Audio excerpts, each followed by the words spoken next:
Bismillahirrahmanirrahim. Assalamu alaikum, dear students. New Oxford Modern English Book 7, Chapter number 6, The Machine Stops.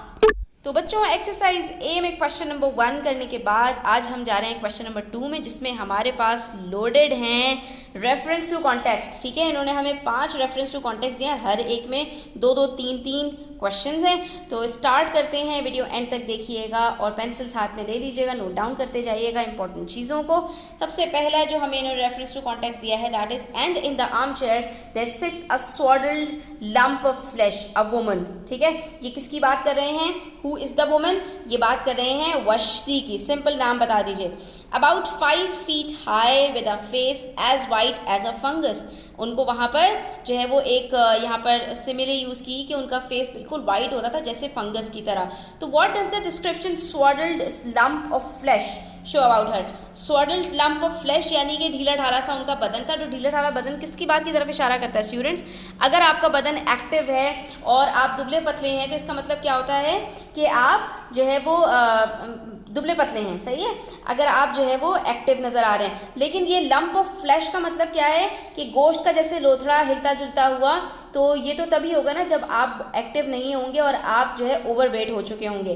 तो ये swaddled lump of flesh किसकी तरफ इशारा कर रहा है कि she is not very fit and it seems like she does not move around much, कि ज़्यादा वॉक वगैरह भी नहीं करती हैं और वो एक ही जगह बैठी रहती हैं. तो ये सारी चीज़ें इसमें पता चल रही हैं. What does the comparison face as white as a fungus show about her? और ये जो फेस को कंपेयर किया गया है फंगस के साथ, तो ये किस बात की तरफ इशारा करता है? तो ये भी हम देख लेते हैं. तो बच्चों, जब किसी चीज़ के बारे में कंपैरिजन आता है, दो चीज़ों को एक दूसरे के साथ कंपेयर किया जाता है, तो डेफिनेटली वहाँ पर कोई चीज़ इन कॉमन होती है. फंगस की तरह वाइट क्यों कहा? तो इट कन्वेज द इम्प्रेशन. इससे हमें क्या इम्प्रेशन मिल रहा है, क्या समझ में आ रहा है? दैट शी इज़ पेल, कि वो क्या हैं, सफ़ेद पड़ी हुई हैं, पीली हुई पड़ी हैं, ओवरवेट हैं. ठीक है, और क्योंकि उनको कहा lump of flash, unhealthy looking है, शेपलेस है, बॉडी शेप में नहीं है, एंड परहैप्स समवॉट अनअट्रैक्टिव. और ऐसा जाहिर हो रहा है कि जैसे वो अनअट्रैक्टिव दिख रही हैं तभी वो बिल्कुल फंगस की तरह वाइट हो रही हैं, वरना किसी अच्छी चीज़ के साथ उनको यहाँ पर कंपेयर किया जाता. ठीक है, next we have question number 2 part B, जिसमें हमसे कह रहे हैं Vashti's next move was to turn off the isolation switch and all the accumulations of the last 3 minutes burst upon her. ठीक है, वष्टी ने अगला काम क्या किया कि उन्होंने आइसोलेशन बटन जो था उसको स्विच ऑफ कर दिया. आइसोलेशन बटन ऑन करने से आप अकेले हो जाते हैं कि आपको कोई कांटेक्ट नहीं कर सकता. जैसे कि आपने अपना फ़ोन स्विच ऑफ कर दिया तो अब आपके पास कोई कॉल्स नहीं आएंगी. ठीक है, लेकिन जब टर्न ऑफ करेंगे आप उसको तो क्या होगा कि आप फिर से दुनिया के साथ कनेक्ट हो जाएंगे. तो जैसे ही उन्होंने आइसोलेशन बटन को स्विच ऑफ किया तो all the accumulations of the last 3 minutes burst upon her. तो जैसे ही हम अपना मोबाइल स्विच ऑन करते हैं या अपने मोबाइल को जो है एयरप्लेन मोड से हटाते हैं तो हमारे सारे नोटिफिकेशंस एकदम से आ जाते हैं ना. बिल्कुल इनके साथ भी इसी तरह से हुआ. The room was filled with the noise of bells and speaking tubes. अब सारी की सारी जितनी भी आवाज़ें थी सब जो है वो उनके ऊपर जो है वो धमाके की तरह से उमड़ आई. When does this happen? ये सब कुछ कब हुआ था? ये तब हुआ था ना, ये उन्होंने ऑन कब किया था? जब वो अपने बेटे से बात करने के लिए गई थी. तो जाहिर सी बात है जब बेटे से बात करके वापस आई तब उन्होंने ये ऑफ किया होगा. तो सिंपल है यहाँ पर, when Vashti has finished speaking to Kuno. ठीक है, अपने बेटे कोनो से बात करके जब फारिग हुई तभी उन्होंने ये किया. इसके अंदर हमसे सिर्फ इतनी ही बात पूछी है. तो आगे मूव करते हैं. पार्ट सी में हमारे पास अगेन 3 क्वेश्चंस हैं एक टेस्ट के साथ, जिसमें हमसे कह रहे हैं she knew several thousand people in certain directions, human communication had advanced enormously. ठीक है, she knew several thousand people, वो कई हज़ार लोगों को जानती थी. इन सर्टन डायरेक्शंस, कुछ जो है वो डायरेक्शंस के अंदर human communication had advance enormously, बहुत ज़्यादा जो है वो ह्यूमन कम्युनिकेशन जो है वो एडवांस वहाँ पर टेक्नोलॉजी आ चुकी है. लेकिन इन सर्टेन डायरेक्शंस, सारी डायरेक्शंस की बात नहीं की, इन ऑल डायरेक्शंस नहीं कहा. ठीक है, बल्कि कुछ डायरेक्शंस में. तो पहला क्वेश्चन जो हमसे पूछा है इसमें है how does Vashti communicate with the people she knows. तो वो किस तरह कम्युनिकेट करती थी? यहाँ पर हमसे जो पूछा है हम बता देते हैं कि वष्टी communicates with the people she knows through किस चीज़ से जो है वो कम्युनिकेट करती थी, ये आप यहाँ पर देख सकते हैं पार्ट बी के अंदर के स्पीकिंग ट्यूब्स के ज़रिए और स्क्रीन्स के ज़रिए, वो जो ब्लू उनके पास थी ना स्क्रीन्स, उसके ज़रिए वो लोगों से कम्युनिकेट करती थी। यानी कि आप समझ लीजिए जैसे आज सेल फोन्स की हमारी स्क्रीन्स होती हैं ना, तो उस वक्त क्योंकि वो सब आइसोलेशन में रह रहे थे तो इसके ज़रिए वो लोगों से कम्युनिकेट करती थी। तो बस हमने इतनी ही बात बतानी है। और दूसरी बात हमसे पूछें what kind of things do they communicate about, किस चीज़ के बारे में बात करते थे, तो दे कम्युनिकेट अबाउट आइडियाज़।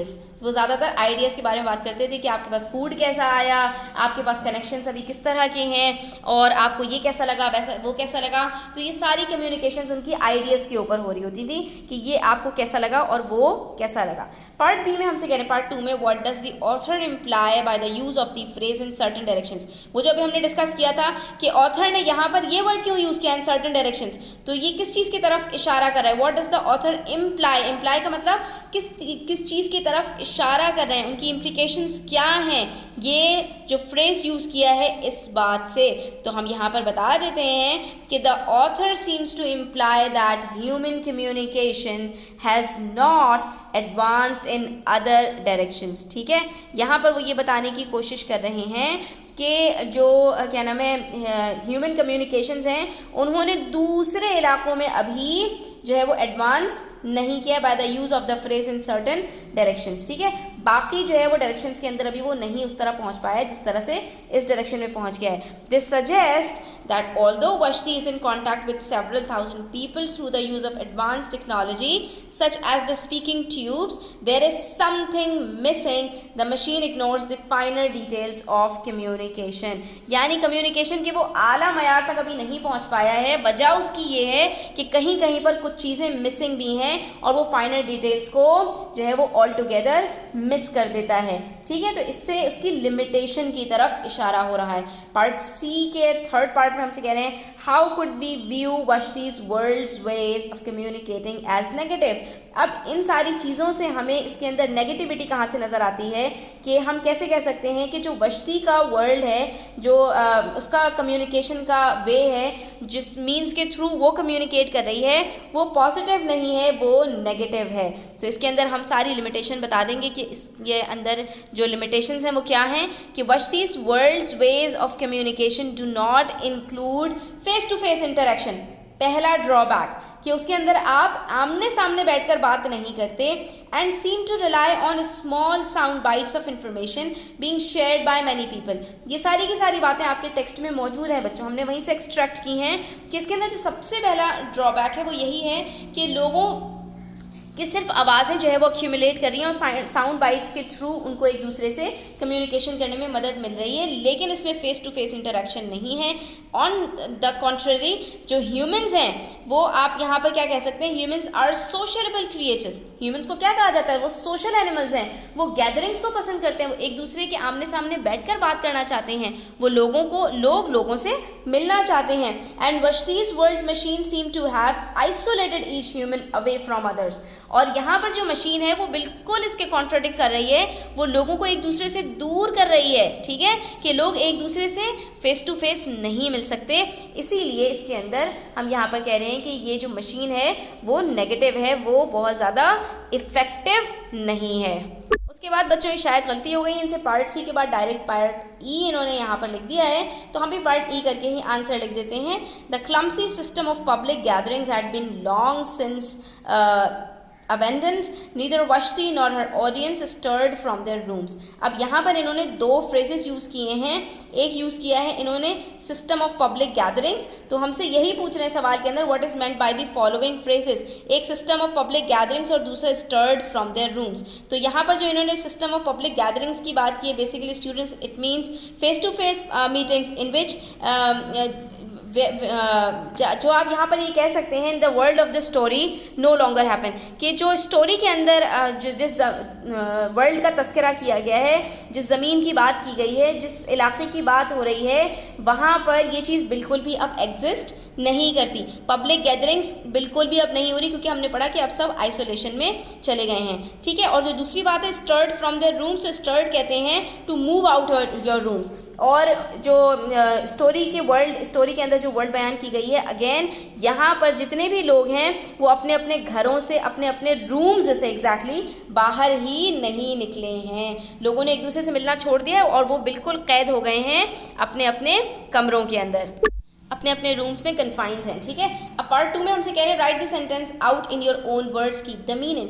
अब यही सेम सेंटेंस जो इन्होंने हमें लिख के दिया है ना, the clumsy system of public gatherings had been long since abandoned, तो ये अब हमें अपने वर्ड्स में लिखकर दिखाना है स्टूडेंट्स। तो पहले पार्ट ई का जो क्वेश्चन नंबर 1 है उसका स्क्रीनशॉट ले लीजिए, फिर हम पार्ट 2 को भी डिस्कस कर लेते हैं, जिसके अंदर हम अपने वर्ड्स के अंदर ही बता देंगे जो इन्होंने सेंटेंस लिखा है इसको अपने वर्ड्स में हम किस तरह से लिख सकते हैं। तो the old way of meeting face to face was considered awkward and difficult and no longer happened। तो द ओल्ड वे कहाँ से आया बच्चों?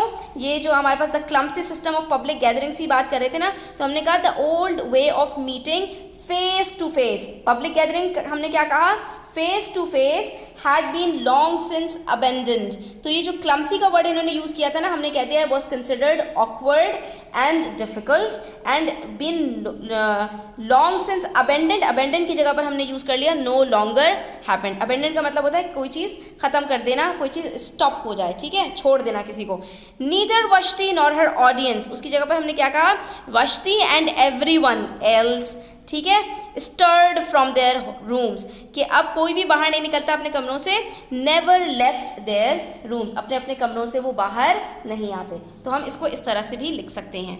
Next we have part F, the last of the reference to context, his image in the blue plate faded, Kuno he had isolated himself. ये पूरी बात हमें बता के इन्होंने हमसे पूछा what makes Kuno isolate himself, Kuno ने अपने आप को आइसोलेट क्यों कर लिया? ठीक है, तो Kuno isolates himself because his mother tries to dissuade him from visiting the surface of the earth because she feels that it goes against the machine. बिल्कुल एग्जैक्टली वैसे ही सिनेरियो रखें बच्चों, जैसे कि आप लोग अपनी मदर से जो है जिदें करते हैं, वो जब आपकी बात नहीं मानती तो आप अपने आप को आइसोलेट कर लेते हैं कमरों में। तो एग्जैक्टली यहाँ पर भी यही हुआ कि कूनो की मदर ने जब उसको मना कर दिया कि तुम अर्थ की सरफेस के ऊपर नहीं जाओगे, तो क्योंकि वो मशीन्स के खिलाफ थी, तो मशीन्स के खिलाफ जाने को पसंद नहीं करती थी, तो जब ये बात उन्होंने कही तो कूनो तो जो है सरफेस को चाहता था वहाँ पर विजिट करना, तो इसलिए जब वो नाराज़ हो गया तो उसने जिद में जो है अपने आप को आइसोलेट कर लिया। What does isolated himself mean in this story, इसमें इसका क्या मतलब है, and how does Vashti feel after this, और वश्ती को उसके बाद कैसा लगा, तो हम यहाँ पर इसको भी डिस्कस कर लेते हैं। It means that Kuno has turned on the isolation knob, इसने जो क्या नाम है आइसोलेशन में चला गया था, इसका मतलब क्या था कि उसने आइसोलेशन का बटन दबा दिया है in his room, so that no one can speak to him through the speaking tubes और थ्रू द ब्लू प्लेट्स, कि अब उससे कोई भी कॉन्टैक्ट नहीं कर सकता जब तक कि वो इसको स्विच ऑन नहीं करेगा, सॉरी स्विच ऑफ नहीं करेगा आइसोलेशन अपने उसको बटन को, ठीक है। और वश्ती को कैसा लगा जब वो आइसोलेशन में चला गया? वश्ती फील्स लोनली आफ्टर दिस, वश्ती अपने आप को अकेला महसूस करने लगी। यहाँ पर हमारे students reference to context complete होते हैं। आई होप कि आपको क्लियर हुआ होगा। स्टिल कोई क्वेश्चंस हो, कोई रीजन कमेंट सेक्शन में पूछ सकते हैं। Thanks for watching the video till the end. Take care, अल्लाह हाफिज़। Please do subscribe to my channel.